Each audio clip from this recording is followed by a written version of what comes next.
Hey everyone, I'm Zenith Priest, and welcome to my introduction to Thunderspeaker, where I'll give you insight into the nature of this spirit and show you how to drive off the invaders by turn 5.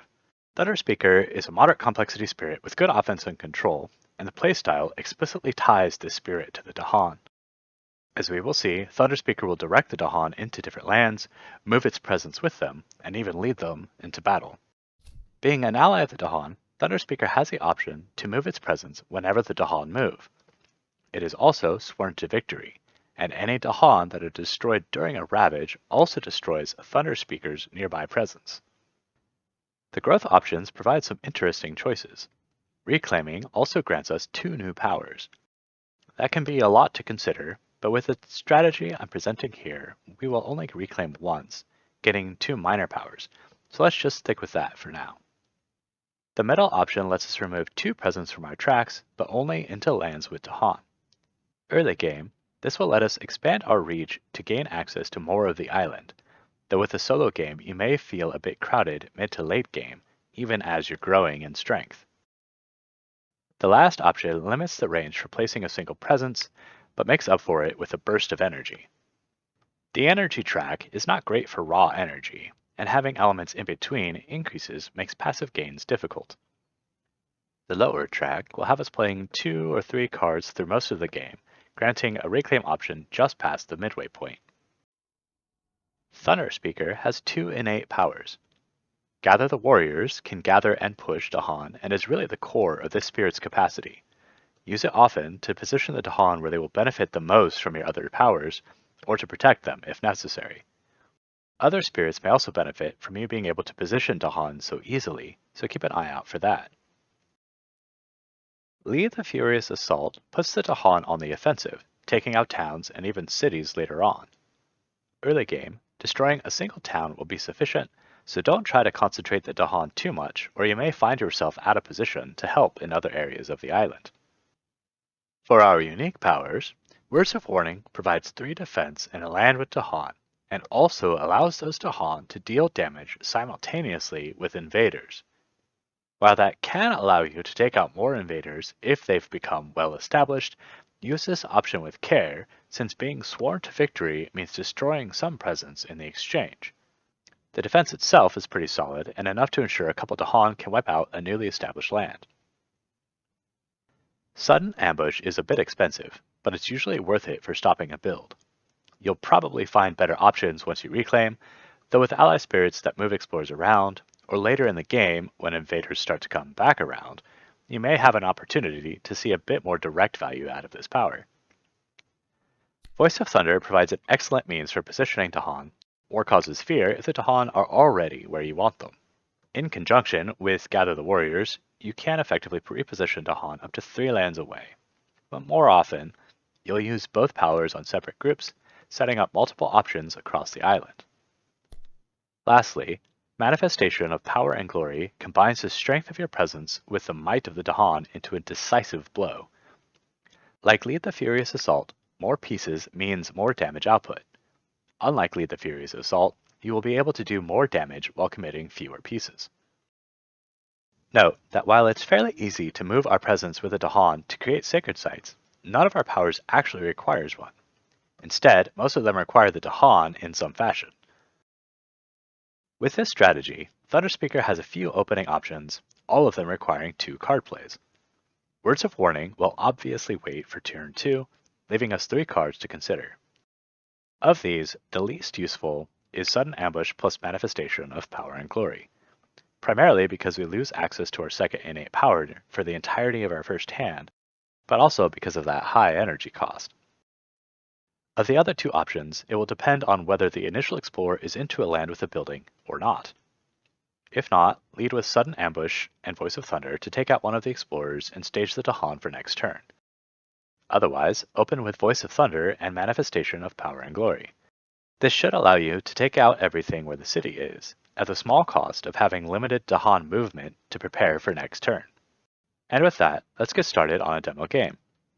As a moderate complexity spirit, there is no supported power progression like the low complexity spirits, but to keep our decisions as simple as possible, I will just be running the base game without any expansions.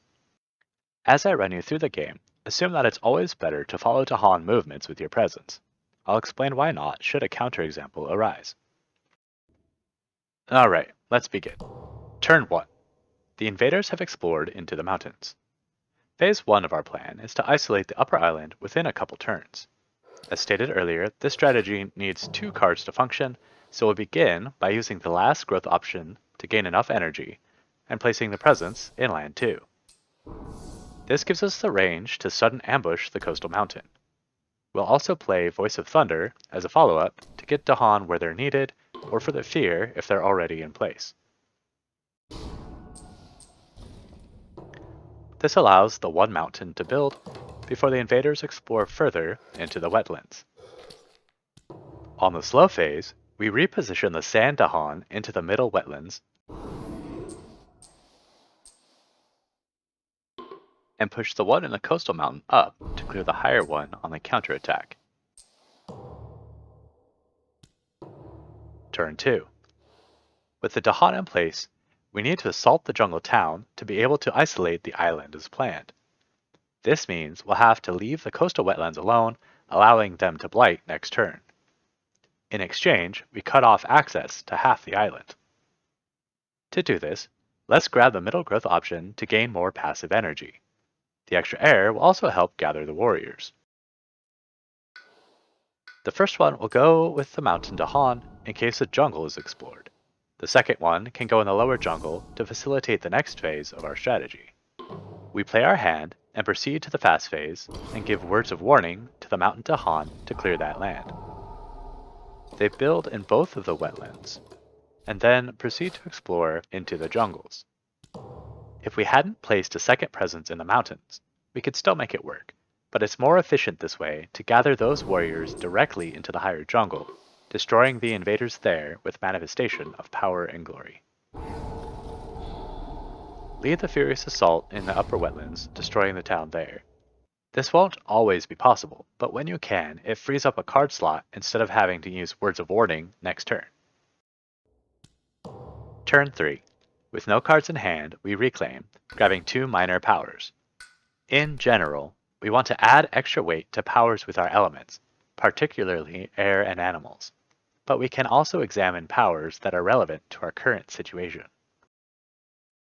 For our first set, Land of Haunts and Embers has fire and air, and lets us control a land cheaper and later than sudden ambush at the cost of blighting said land.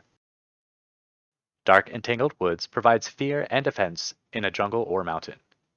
If we needed that this turn, it would be nice to have an extra defense card, but we don't, and it doesn't have any of our elements, so we pass. Nature's Resilience has animals, and the defense could be used this turn. If we had been able to move Dahan into land 2 last turn, this would be an even more tempting pick for the counterattack. Encompassing Ward provides sun and defense in all of our lands. Without air or animals, and with a better defense option, we pass on this one as well.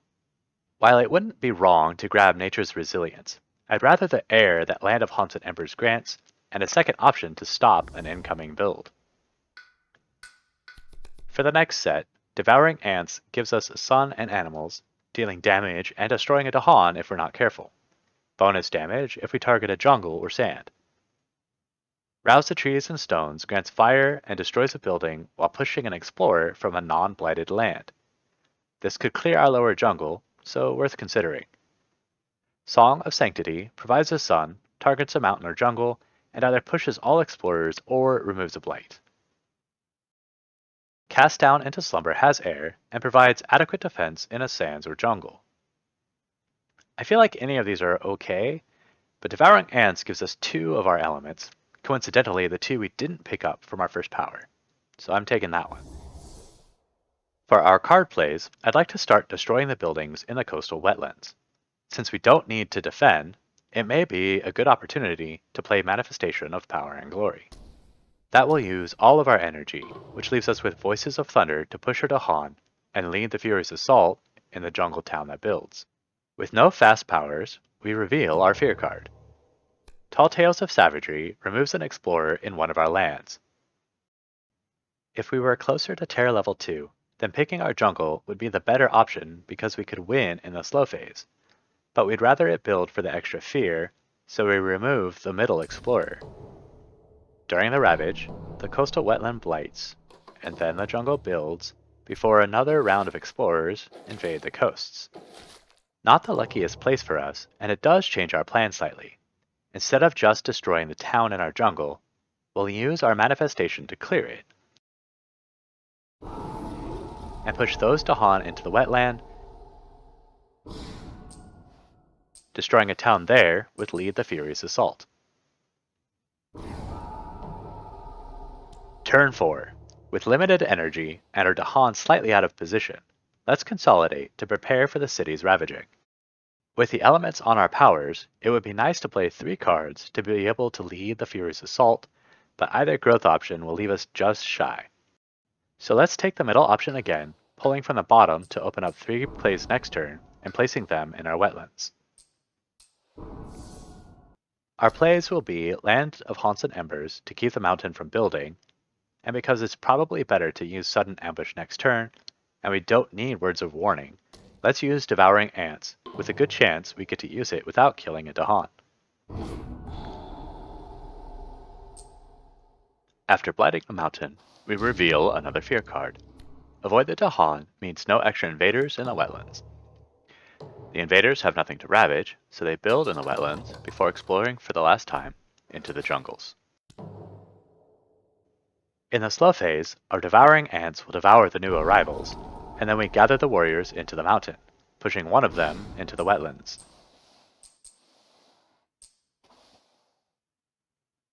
Turn 5.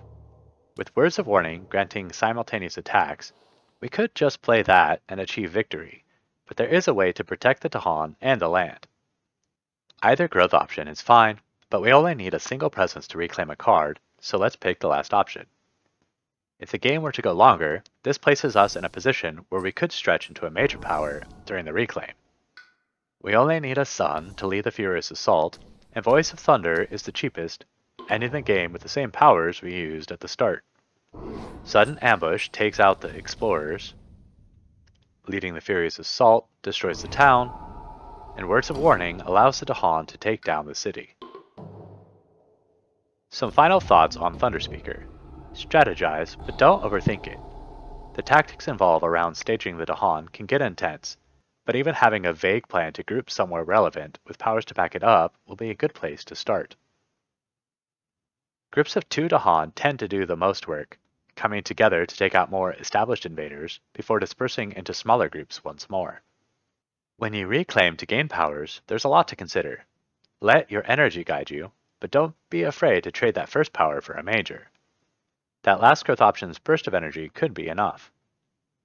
If you do have enough energy for a major power, you could search twice, increasing your chance for something really good, and you'll still be up a card.